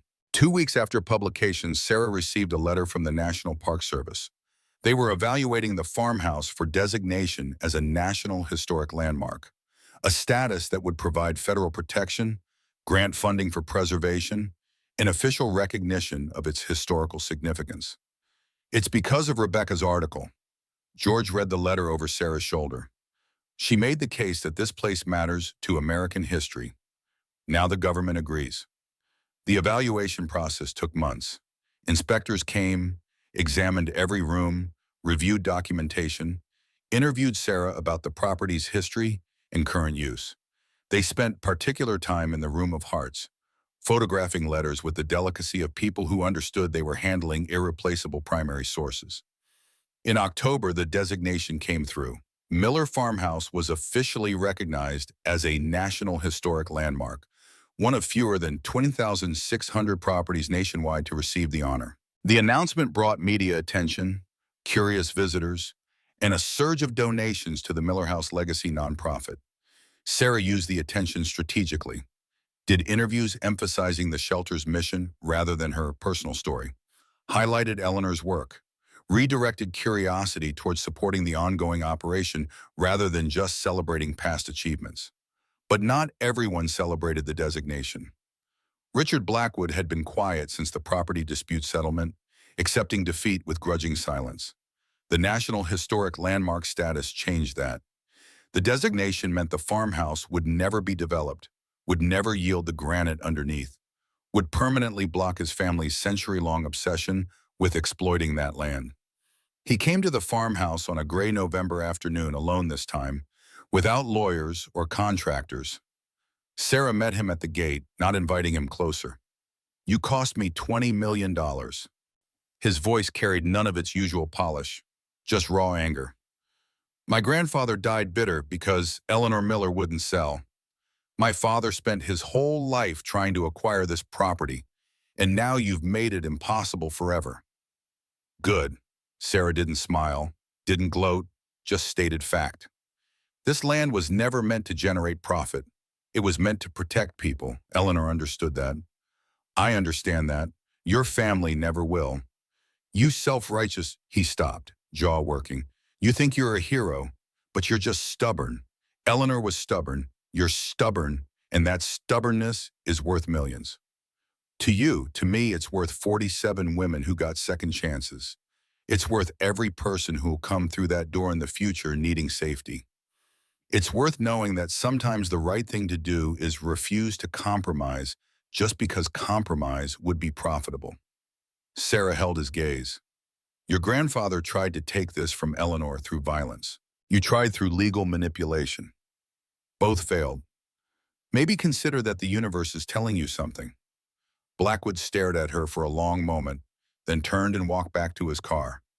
As he drove away, Sarah felt not triumph but exhaustion, tired of fighting the same battle Eleanor had fought, tired of proving over and over that some things couldn't be bought. But she'd won, permanently. The National Historic Landmark designation meant the farmhouse would outlive her, outlive Lily, outlive Richard Blackwood and his descendants. Eleanor's sanctuary would remain a sanctuary. That evening, Sarah took Lily to the Room of Hearts. First time she'd shown her daughter the full collection of letters. They sat on the floor while Sarah read selected passages aloud, careful to preserve the writer's privacy while conveying their stories. "These women all stayed here?" Lily touched one envelope gently. "Like Jennifer and the others?" "Eleanor helped them when no one else would. She gave them what they needed most, time and safety." "Are we going to help people forever?" Sarah considered the question seriously. "As long as people need help, yes. Even after I'm gone, the house will keep helping." That's what the historic designation means. This place has a purpose that outlasts any individual person. Lily nodded, processing that. "I'm glad Mama Eleanor built it, and I'm glad you fixed it." "Me too." They sat together in the small room, surrounded by evidence of anonymous courage, and Sarah felt the weight of continuity, understanding that she was just one link in a chain connecting past to future, that her work here would eventually be someone else's history. The farmhouse had tested her, taught her, transformed her from someone running from failure into someone running toward purpose. She'd learned skills she never imagined needing, developed strengths she hadn't known she possessed, discovered that the most important inheritance wasn't money or property, but the example of someone who'd refused to quit. In December, Sarah sat down with George to discuss long-term planning. He was 70 now, still vigorous but aware of mortality. They talked about succession plans, about training someone to take over his contractor role when he could no longer manage the physical labor. Have you thought about what happens when Lily grows up? George nursed his coffee. She won't want to run a shelter forever. She'll have her own life, her own dreams. I know, but I hope she'll remember what this place taught us. That security isn't about money or status. It's about building something sturdy enough to weather storms. Maybe she'll apply that lesson differently, but she'll carry it with her. And you, what do you want from the next chapter? Sarah looked around the library, shelves lined with books Eleanor had collected, walls Sarah had repaired, windows she'd replaced. I want to expand. There are women who need what we offer in every county, every state. I want to help other people establish similar shelters, share what we've learned, create a network like the one Eleanor was part of. Not franchising. I'm not trying to build an empire, just connecting people who understand that shelter is both physical structure and intentional community. George smiled. Eleanor would approve. She always said one candle could light 1,000 others without diminishing itself. Over the following months, Sarah did exactly that. She wrote guides documenting the shelter's operations, created a website where other organizers could access resources, consulted with 3 different groups trying to establish similar programs. The network grew slowly but steadily, people recognizing that Sarah's model worked because it prioritized dignity over efficiency, treated residents as whole people rather than cases to be managed. Lily thrived. She excelled in school, made friends, developed into a confident child who understood that strength meant helping others. She volunteered at the shelter when appropriate, providing the kind of peer presence that reminded traumatized women their children could still have normal childhoods.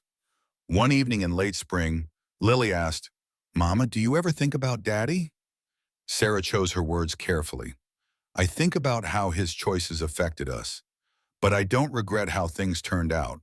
We wouldn't be here if everything hadn't fallen apart first." "Do you think he regrets fighting for custody?" "I don't know, maybe, but his regrets aren't my responsibility." Sarah pulled Lily close. "The custody battle taught me something important, that sometimes losing everything is the only way to discover what actually matters. If I'd kept my marketing job, kept the apartment, kept the comfortable life, I never would have found this place or understood what I'm capable of." So bad things can be good things? Bad things can lead to good things if we're willing to do the work. That's different from saying the bad things were good. They weren't. But we get to decide what we build from the ruins.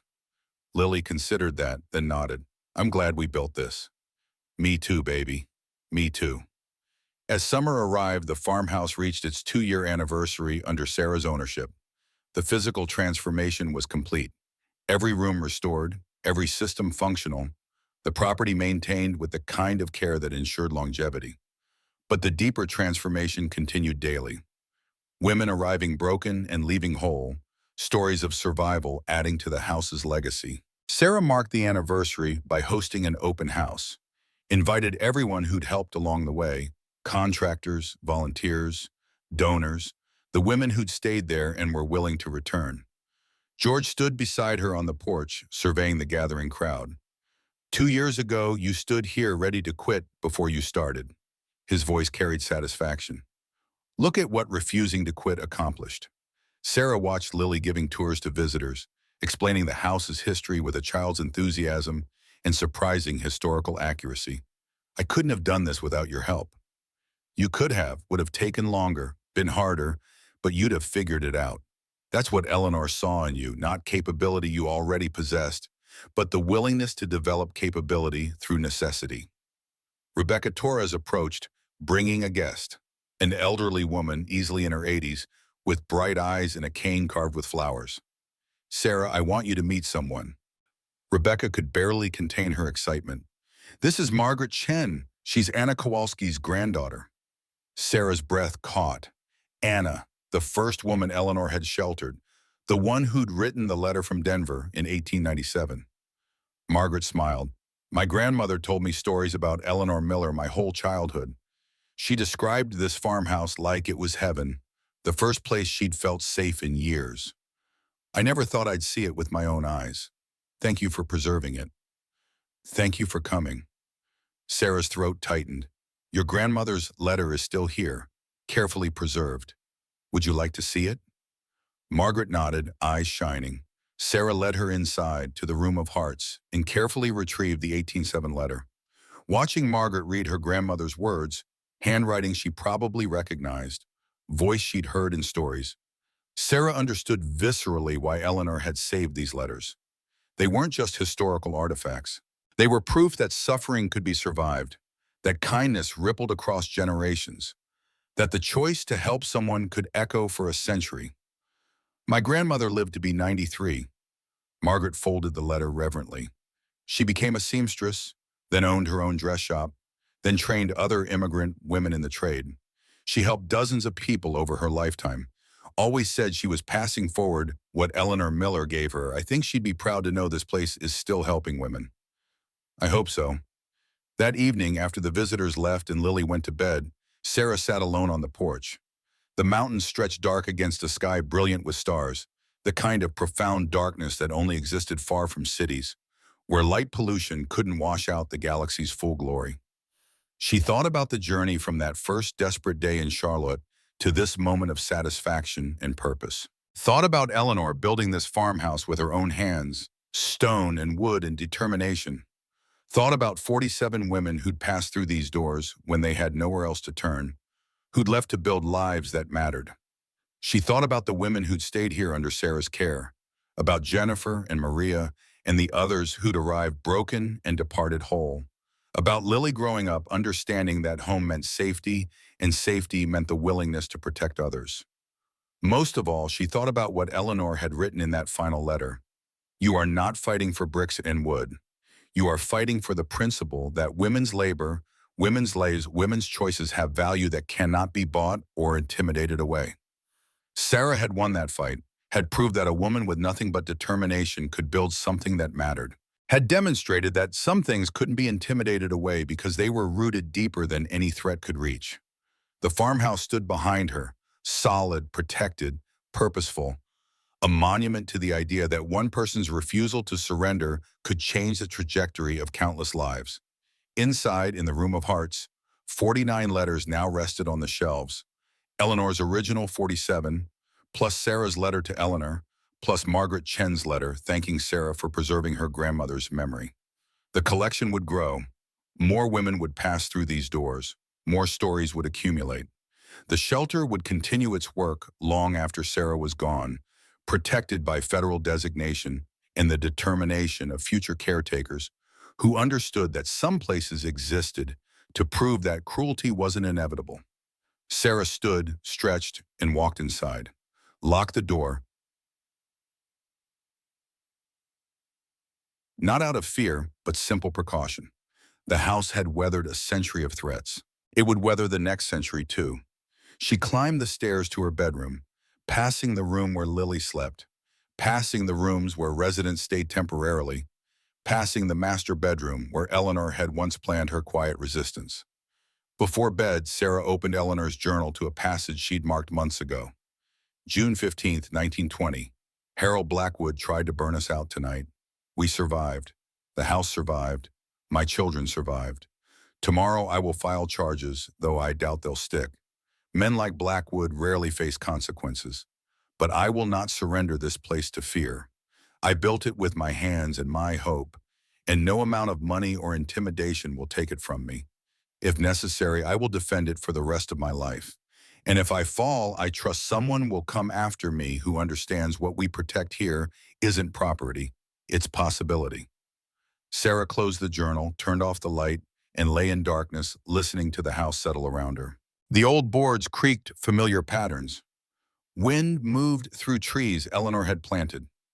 Somewhere in the walls, memory lived. Of all the women who'd been sheltered here, All the fears conquered, all the futures reclaimed. She'd found her inheritance, not just a farmhouse and land, but a purpose big enough to build a life around. Eleanor had left more than property.